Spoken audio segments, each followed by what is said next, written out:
Hello world, Nerdatope here to make an Xcode tutorial. Today we're going to be using Xcode 4.3.3 and we're going to create Pong, that old game. We're just going to open up Xcode here.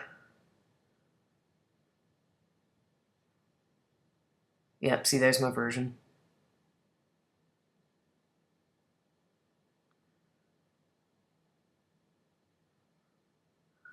Alright, so you're going to pick Application, Single View for iOS, and then hit Next.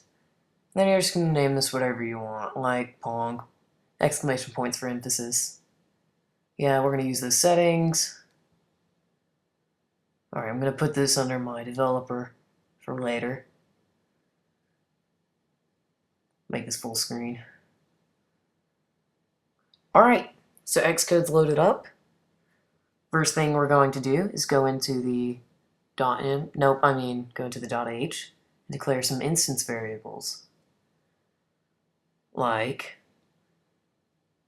IVOutlet, UIImage, view, star, paddle for the paddle that we'll hit the ball with, and then IVOutlet, UIImageView, star, ball. Semicolon. Then we're going to need processor, so void CPU. You can name this whatever you want, just keep it consistent throughout. Alright, and then we're going to need a timer, so NSTimer space timer semicolon. Alright, oh yeah, you have to put a star, make sure. Now we got to go into the M, and actually let's go to the storyboard first and put our pictures up. Alright, now I'm just going to select two random pictures. I mean, you could pretty much use anything, just something that looks like a ball and something that looks like a paddle. But yeah, be sure to import both of them. Okay, so we're going to go to desktop form, put it back in, and then bam, make sure copy items are selected like you saw at the top. Alright, so there we go. Our images have come in successfully. Now we're going to change the background of our view to dark text color or black. And now we're just going to drag and drop our items onto the page. Square and center.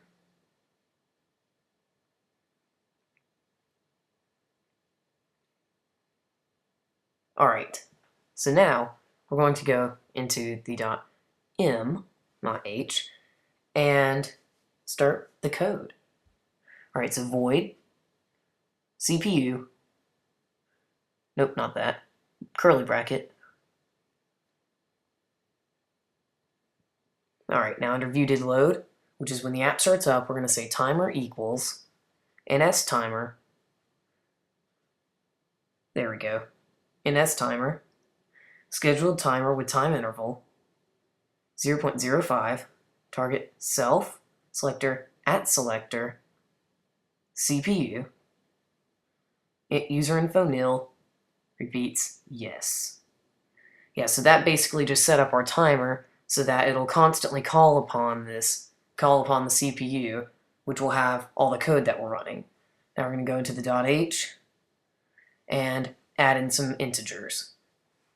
So now we're going to add y gain and x gain, and the reason is as the ball moves through the screen, we need some integers to change for which way it's going to go.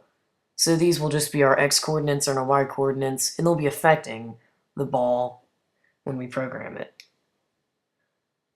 Alright, so ball.center equals CGPointMake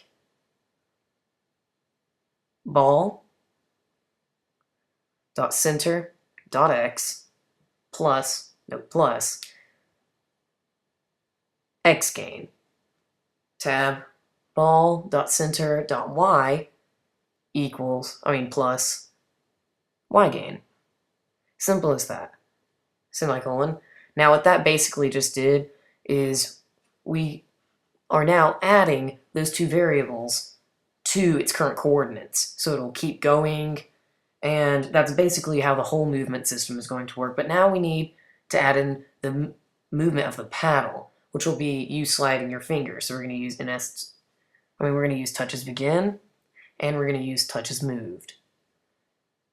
Now, in the iOS, we use touching, so it's just going to be running on that. If you're developing this for the Mac, you would be using clicking, which works differently. All right, make sure you set this up because this is one of the most important parts, or else it won't work at all. All right, then you go back.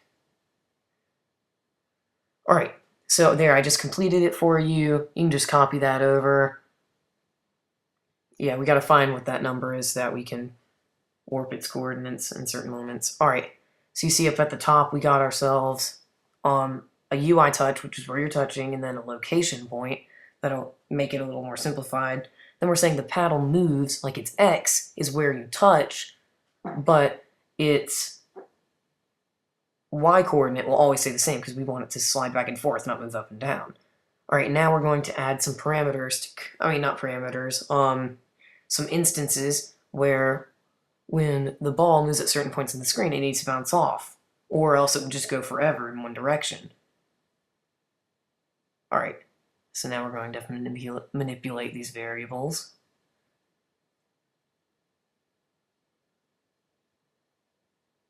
All right, so you can see that when the center gets 15 pixels to the border, because the image is 15 pixels by 15 pixels, when it gets there, it's going to bounce so that it looks smooth. If your image was 25, then you would just change those parameters accordingly. All right, so now back into the M.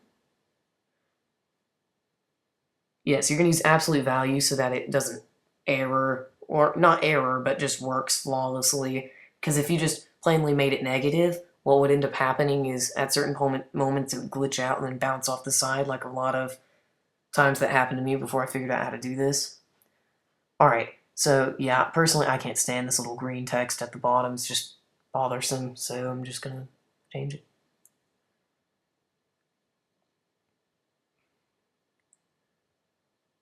Alright, and then we're going to have to set the integers to start with, or else it's going to move by 0, so it won't move at all.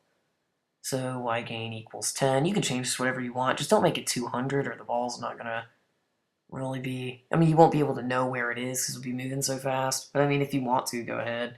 Right now, let's test out what we have so far.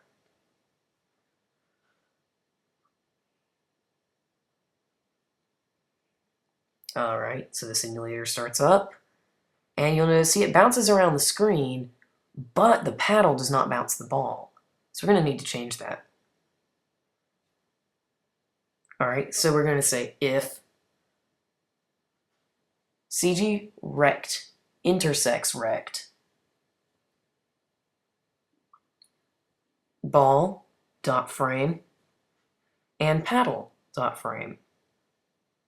So this is when their frames intersect or go over, overlap, or anything, then this method will be called upon. And it'll cause the y gain to become the negative absolute value of the y gain, thus causing it to move back up the screen when it hits.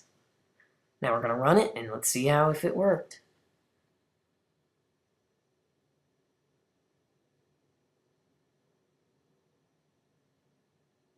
Alright, so as you can see, the paddle is causing the ball to move.